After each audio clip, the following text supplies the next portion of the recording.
the same. Given away. Two wolves want to feed. Never trust the Harkonnen. If the shadows are where they want to fight, then that is where I shall go. Now that all the pieces of the game of chess have been positioned, how will it all end in this week's finale of Dune Prophecy? This video will serve as my final theories and predictions of what I hope to see happen, questions I want answers to, and more, as I'll be discussing all the key players of the show as well. With that said, let's get started. Spoiler warning for the previous 5 episodes up until this point. Now, I'll be presenting these characters under different categories, starting off with the characters I believe will have very little influence on the finale. Then we're going to go into what I like to call the wild card players. Then we're going to transition into the key players of the finale. And then we'll wrap up to what I like to call the fantasy players. Now, kicking off with the minimal impact characters, let's start off with Sister Valya. Now, we know at this point that she is just tired of the way that Tula's been handling being the leader of the sisterhood in Valya's absence, but I don't see her making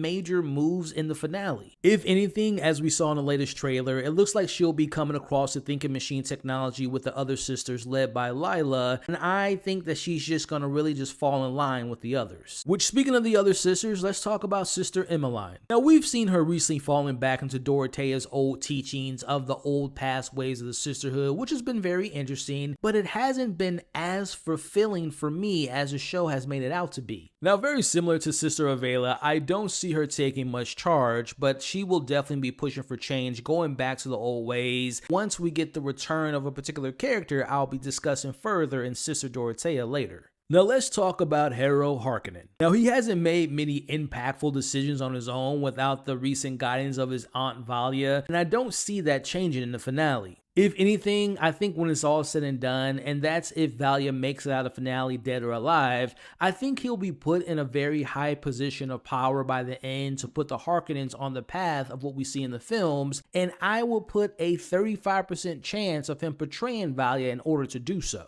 Now, we saw a few scenes of this character in the flashback sequences, but Sister Francesca definitely made her impact felt in episode 5. I think the character may have more to offer in the finale, especially from what we see in the latest trailer of her leaving the Emperor's bed, and there may be some type of confrontation between her and the Emperor after the trailer showed Hart calling the Emperor out for being under her spell and basically being manipulated by her effects of the imprint that she has over him. Now, honestly, you don't bring in such a talented individual like Taboo for like a one and done episode, so I don't think she's going to die in the finale. I don't think she's going to end up harmed, but I wouldn't be surprised if we do get maybe like a satisfying emotional conclusion or maybe some type of closure between her and her son and maybe her and the Emperor. Now, last but not least in this category, we have the former Mother Superior Raquella. Now, personally, I could be wrong, but I believe that we've seen the last of the character from last episode with her taking over Lila's mind and body and basically providing some very valuable information as it pertains to explaining what the virus is, and I don't see her reappearing to add much else besides maybe a goodbye to a character like a Valya or maybe even Lila herself before going back into the genetic memory shadows. So out of all those players that I think won't have much of an impact, what do you all think about their fate? Will they live? Will they survive? Will they end up on top? Let me know your thoughts about those characters in the comments below. So now let's transition into what I like to call the wild card players. And starting off with the wildest of them all, let's talk about Sister Jin. Now, I've said in previous breakdowns, I can't quite figure out the character's main purpose besides being a rebellious individual who serves as the closest person and friend to Lila. Now, she hasn't really shown much of any promising signs, in my opinion, of having any main abilities of the sisterhood, well, except for the one, and that's her ability to lie, which we saw back in episode 1, which actually leads me to still think that she will be revealed to be some type of spy of sorts. Again, I know she's been proven to be friendly and loyal so far, at least in the back half of the show towards Lila, but remember, it wasn't always that way. Again, if you go back to the earlier episodes, she was kind of a bully to Lila, but she's a wild card to me, and really the only major move I see from her would be more on the positive side,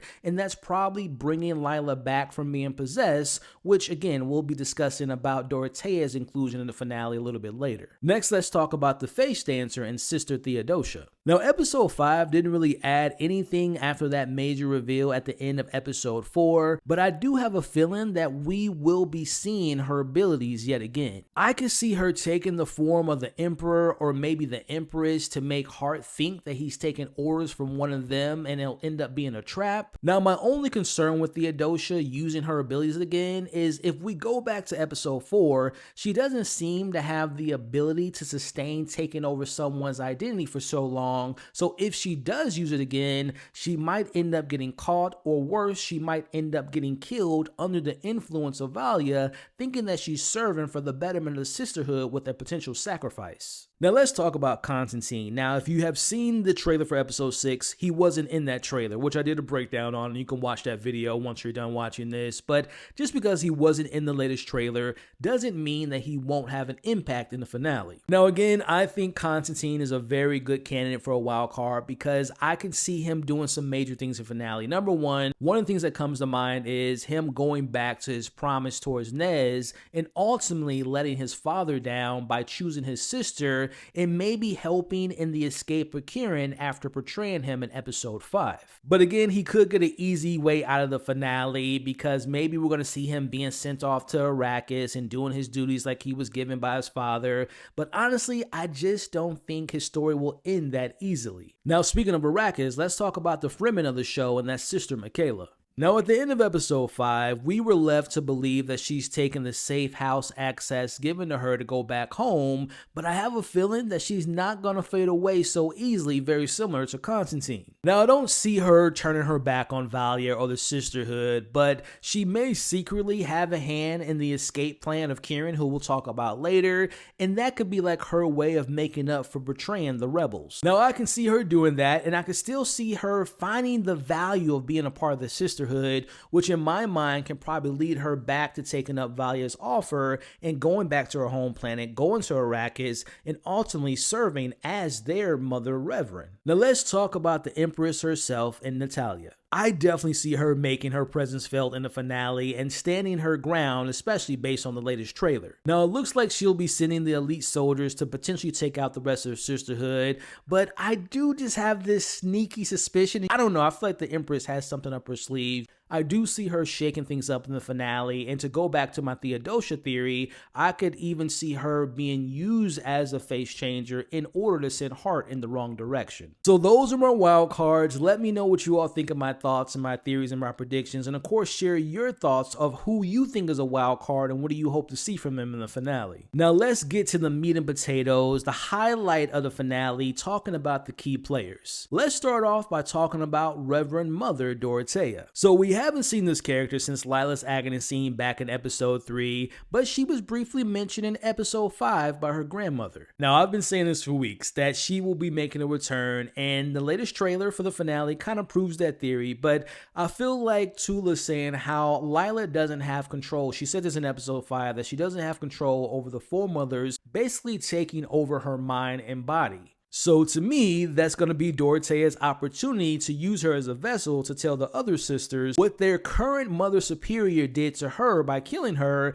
and how things are done in the right way in her eyes for how the sisterhood should be ran, which will lead to the divide of the sisterhood that Mother Raquel feared of. And look, maybe at the end of the day, Dorothea does the right thing and will end the finale with some new version of the sisterhood led by someone else, and that sets forth the path of the Bene Gesserit. Now, you can't have key players without talking about the biggest player of them all, and that's the Emperor. Now, obviously, we've seen him being under someone else's influence the entire season. Whether that be from his wife, to the sisterhood, to Hart, to back to the sisterhood with Francesca, I think we will finally see him make his own decision under his own guidance in the finale. Now, is that a good thing or a bad thing? We'll have to see the finale to see how that shakes out, but I can see him potentially leaning towards the more evil and the absolute corruption, or maybe he'll learn of the kiss between his wife and Hart and he'll use that as his way of getting rid of his own weapon and ultimately falling back in line with the sisterhood's guidance because of Francesca's imprint that she has over him. Now next we have our two lovers, and that's Kieran Atreides and Nez. Now again, in the latest trailer, it was revealed that they will be working together against the elite soldiers, and she's gonna probably break him out of his cell. So it's safe to assume that Nez will turn her back on her father and choose love over family, which we'll see if that decision leads to one or both of these characters' demise. Now I'm actually leaning towards the idea that Nez might not make it out of the finale. The reason I say that is, if I'm not mistaken, I don't recall any woman ever becoming the Empress over the Imperium, so either her father removes her inheritance of the throne or she actually dies. Now on a more brighter note, I could see her and Kieran surviving and they kind of go their separate ways for the betterment of the Imperium. We're going to have Kieran maybe rebuilding some type of rebellion with the Atreides, and we're going to have Nez probably ultimately deciding to join the Sisterhood, and that kind of removes herself for leading to the throne, but sees more of an influence of control of becoming a sister instead. Now let's talk about Mother Superior Valya Harkonnen. Now I believe her story can go one of two ways. One way is she remains the Mother Superior and she'll figure out some way to get rid of Hart, and in doing so she might have to eliminate her own sister in the process, who we'll be discussing next. If it goes that route, maybe she'll learn from her mistakes of the Atreides and Harkonnens, which will create the disapproval of Paul Atreides in the future. Or things can end a lot darker for Valya and she loses not just the battle but loses her life, and not because of Hart, but maybe her own sister choosing her son over Valya. Now speaking of her sister, let's talk about Reverend Mother Tula Harkonnen. I really think that she will probably be the biggest player in the finale because she will have to choose to either fight to protect her abandoned son or fight against to save her sister and the sisterhood overall. Again, I spoke to this more in my trailer breakdown. We're going to see young Tula. We're going to see young Hart when he was a baby and her giving him up potentially. So again, I think she will be an extremely key player in the finale. But again, the question is, what will be her decision? Will she choose her literal sister in the sisterhood, or will she choose her abandoned son, or will Tula even sacrifice her own life to do one or the other? Now let's talk about Desmond Hart. Now honestly, I don't see him making it out of the finale, but I do feel like we're going to get the full understanding of Hart's newfound abilities that we saw him using throughout the season. My thoughts have been that either Vorian Atreides or Albert Atreides has something to do with his resurrection, and they've somehow infused him with the thinking machine technology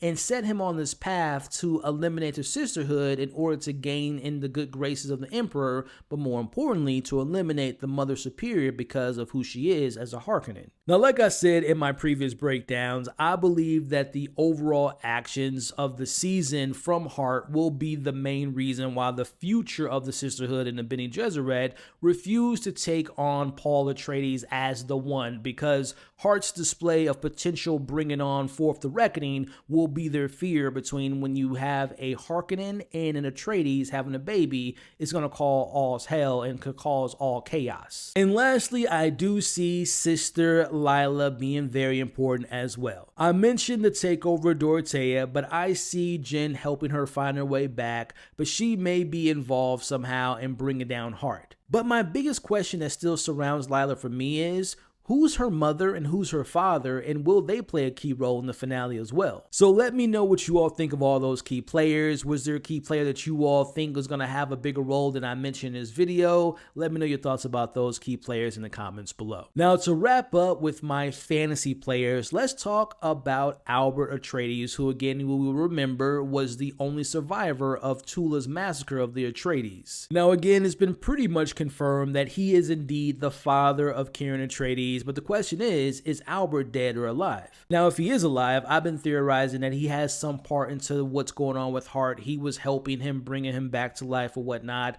But again, I think that if we do see Albert, we're going to see that he has been driven to take out the Harkonnens, and particularly Tula, for what she did to Ori and the rest of the Atreides in that flashback. Now, another fantasy player that I hope that we get to finally meet is Vorian Atreides. Now, again, if you all remember back in episode 1, he was the one that that was labeled as the savior. He was the one that ended the war against the thinking machines. Again, I've mentioned in previous videos, I haven't read any of the books, but when I've been covering this show, I've been doing some research and coming across some information around certain characters, and Vorian was one of them. Now again, this information comes from the book of Sisterhood of Dune, where it basically says that Vorian Atreides is immortal because he's been infused with thinking machine technology. Again, remember, go back to episode 3 where the uncle of Valya and Tula and Griffin said that Vorian was seen in the capital, and again, if you think about the timeline, if he was in the capital when he said that, that would have been like 100 years removed from that battle, which makes me believe that he might be infused with thinking machine technology. So I think